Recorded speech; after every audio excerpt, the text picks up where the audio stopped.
안녕하세요. 연프보석 상자입니다. 오늘은 나는 솔로 28기 영숙의 이야기를 먼저 해볼게요. 223화 방송에서 이제 28기 중반에 들어서면서 굉장히 많은 일들이 몰아치고 있는데 확실히 영숙의 분량이 많았고 그만큼 짚어볼 이야기가 많았어요.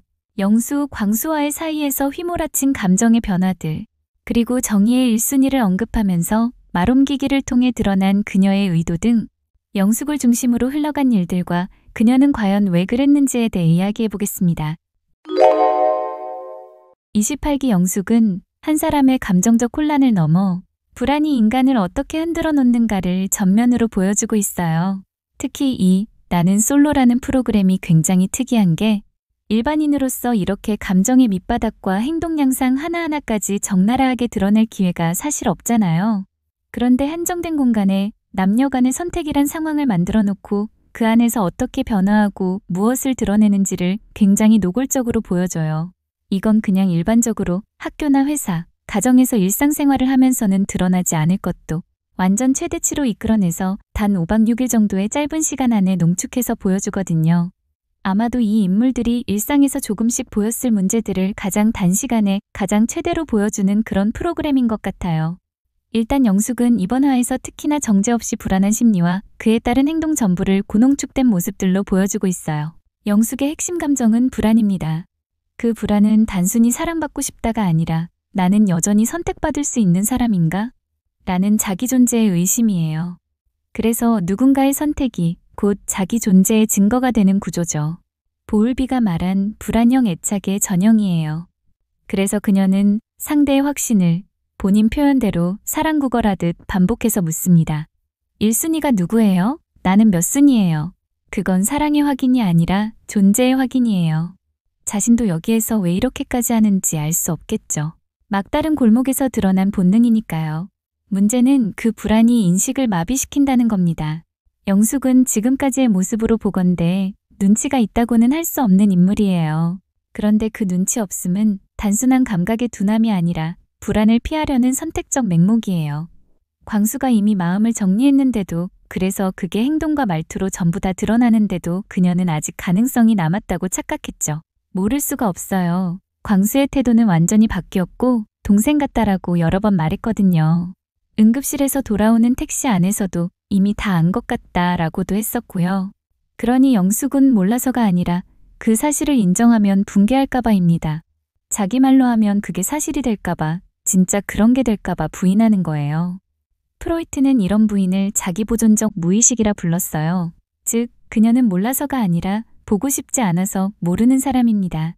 이 맹목은 때로 악의 없는 공격으로 변할 수 있어요. 이순희 데이트를 마치고 공용 거실로 내려올 때 남은 전이랑 그런 걸 가지고 광수하고 영숙하고 같이 둘이 내려오면서 하는 대화가 있어요. 분명히 광수가 영수와 자신을 같은 마음에 두는 게 싫다는 표현을 했었어요. 그 사람과 자신은 결이 다른데 왜 두 사람을 같이 생각하는지 이해가 안 간다고요. 그런데도 영숙은 끝없이 두 사람을 비교해요. 설레는 건 광수인데 영수한테도 설렐까 뭐 이러고 있어요. 광수는 그 말에 대꾸도 안 해줍니다. 안 해주고 그냥 저쪽 다른 쪽을 봐요. 근데 그때 정희님 선택이 광수님이 1순위인 거 알아요? 하고 얘기해요. 정희 언니가 표현을 잘 안 한 것 같다. 또 그러죠. 이건 앞서서 광수가 2순위로 자신을 선택하고 두 번째로 예뻐서 라고 말해준 것에 대해 영숙이 그럼 첫 번째는 누구야? 옥순인가? 라고 했었어요. 광수는 자신의 1순위가 정희인 것을 굳이 밝힐 필요가 없다고 생각해서 이에 대답을 안 해주죠. 그러니까 영숙은 광수의 1순위가 옥순인지 정희인지 헷갈리는 상태에서 이걸 캐고 싶었던 것 같아요. 그러니 정희의 1순위가 광수님이다 얘기해주고 반응을 살피는 거예요. 정희 언니가 그래, 표현을 잘 안 한 것 같아. 광수님이 1순위라 그랬어요. 라고 하는 거죠.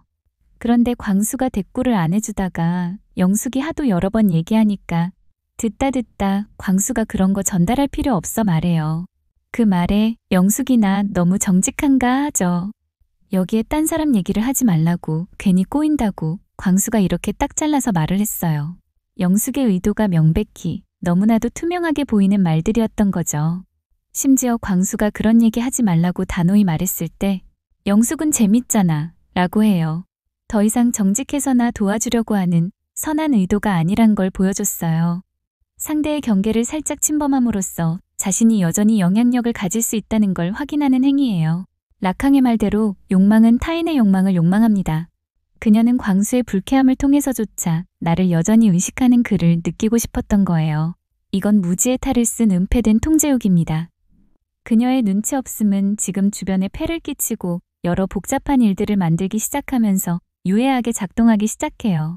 그건 몰랐어요 라는 말로 포장된 감정적 권력의 형태입니다. 그녀의 나 너무 정직한가는 그 모든 심리를 드러내는 상징적인 문장입니다. 그건 정직의 고백이 아니라 죄책감의 세탁 문장이에요. 나쁜 의도는 없었으니 나를 비난하지 마. 이건 프로이트의 합리화, 자신의 실수를 순수함으로 포장해 도덕적 책임에서 빠져나가는 언어죠. 영숙의 아둔함은 지능의 문제가 아니라 불안을 다루는 방식이에요. 그녀의 모든 행동은 단순하고 감정적이지만 그 단순함이 곧 방어입니다. 영수에게 같은 질문을 반복하는 건 집착이 아니라 거절당하지 않으려는 통제이고, 광수 앞에서 정의를 언급하는 건 상처를 먼저 시뮬레이션해보는 통제된 자극 실험이에요. 재밌잖아는 불안을 웃음으로 덮는 방어적 농담. 나 너무 정직한가? 는 자기 기만을 도덕으로 위장하는 문장입니다. 이후 정의가 내 1순위를 광수님에게 말했냐라는 질문에 말하면 안 되는 거였어? 라며 터진 울음은 사고의 중단이자 불안의 신체적 배출이죠. 결국 그녀가 상황 파악이 안 된다는 건 둔감함이 아니라 현실을 보면 무너질 걸 알기 때문에 무의식적으로 외면하는 부인이에요. 즉, 영숙의 어리석음은 자기 보존의 심리기제입니다. 그녀는 늘 착한 사람으로 남길 원합니다. 그런데 그 착함은 자기 이미지의 문제지 타인의 감정과는 무관해요. 결국 그녀의 정직함은 자기 기만의 다른 이름입니다. 영숙의 인지 능력은 감정에 종속되어 있어요. 판단을 해야 할 때 그녀는 느낌을 선택합니다. 이성보다 감정, 분석보다 직감. 문제는 그 직감이 대부분 불안에서 비롯된다는 거예요. 그래서 영숙의 판단은 늘 어긋나는 거예요. 광수가 자신을 정리했음에도 그녀는 아직 남은 감정이 있다고 말하죠. 자신이 먼저 이 설레는 감정을 내려놓아야 하는 것이 슬프다고 표현했으니까요. 그건 직감이 아니라 불안을 눌러버리기 위한 희망적 망상이에요. 그녀는 현실을 읽지 못합니다. 아니, 읽고도 믿지 않아요. 현실이 자신의 욕망과 다를 때 그녀는 현실을 부정하고 욕망 쪽을 택합니다. 이건 인지 부조와 커그니티브 디서넌스의 고전적 형태죠. 마음과 현실이 충돌할 때 그녀는 현실을 왜곡해서라도 감정을 유지하려 합니다. 그녀의 반복은 무의식적입니다. 프로이트의 개념으로 보면 반복 강박이에요. 과거의 실패를 다시 재현함으로써 이번에는 다르게 끝낼 수 있으리라는 환상. 영숙은 영수의 모호한 태도에 불만을 가지면서도 끝까지 외면하지 못해요. 오히려 그런 태도가 영숙을 더 끌어당기죠. 자신을 불안하게 만드는 사람에게 끌리는 이유는 그 불안을 통제할 수 있을 때 비로소 완전해진다고 믿기 때문입니다. 하지만 이건 당연히 실패합니다. 불안을 통제하려다 결국 불안에 먹혀버릴 수밖에 없게 돼요. 영숙의 현실감은 취약합니다. 그녀는 현실을 근거로 결정을 내리지 않습니다. 광수에게 설렘을 느꼈다면서 현실적으로는 영수가 맞다고 말했죠. 그건 이성적 판단이 아니라 패배의 합리화예요. 그녀가 말하는 현실은 실제 현실이 아닙니다. 감정의 패배를 덮는 합리화된 언어예요. 이건 자기의 일종이에요. 자신의 실패를 받아들이는 대신 그걸 이성적인 선택으로 꾸며냅니다. 결국 영숙은 타인에게 솔직한 사람이 아니라 자기 감정에만 솔직한 사람이에요. 그녀의 감정은 늘 자신을 중심으로 회전합니다. 그래서 관계가 깊어질수록 상대는 피로를 느낍니다. 그녀의 눈치 없음, 맹함, 경솔함.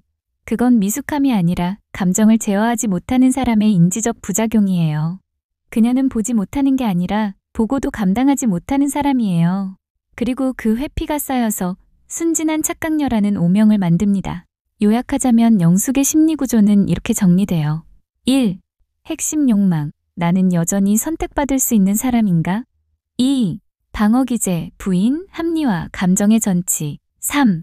관계 패턴, 불안을 통제하기 위한 질문과 감정 폭발의 반복. 4. 애착구조, 불안형 애착, 확신이 없을수록 더 매달림. 5. 자기 서사, 나는 솔직하고 착한 여자다라는 환상으로 자기 보존. 결국 영숙이 배워야 할 건 자기 불안을 어떻게 견딜 수 있는지일 거예요.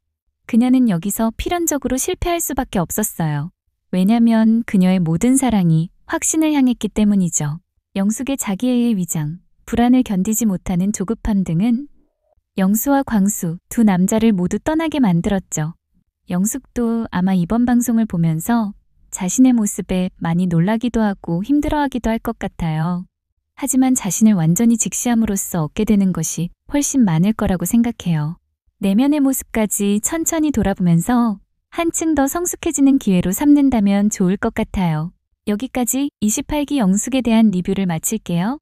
더 하지 못한 이야기는 이후 영수나 광수에 대한 리뷰를 하면서 해보도록 하겠습니다. 영상에 공감이 되셨다면 좋아요와 구독 부탁드리고 전 다음 영상으로 뵐게요. 감사합니다.